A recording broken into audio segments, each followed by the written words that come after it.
நின்றபடி செய்யப்படும் ஆசனங்கள். முதல் தடவையா செய்யறவங்க ஒவ்வொரு ஆசனத்தையும் ஒரு தடவை செஞ்சா போதும், அதுக்கு மேல செய்ய வேண்டாம். கொஞ்ச நாள் பயிற்சிக்கு அப்புறம் ஒவ்வொரு ஆசனத்தையும் 2 இல்ல 3 தடவை செய்யலாம்.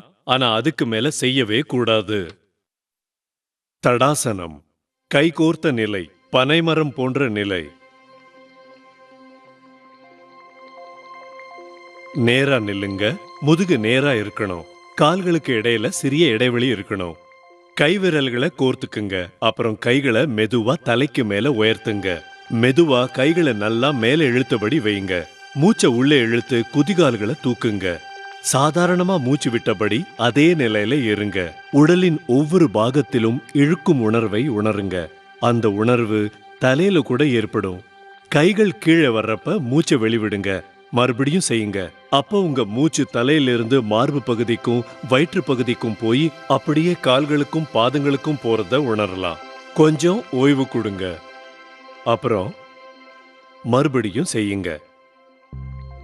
இந்த நிலையில நீங்க எவ்வளவு தூரம் நேரா நிக்கிறீங்கிறது ரொம்ப ரொம்ப முக்கியமானது.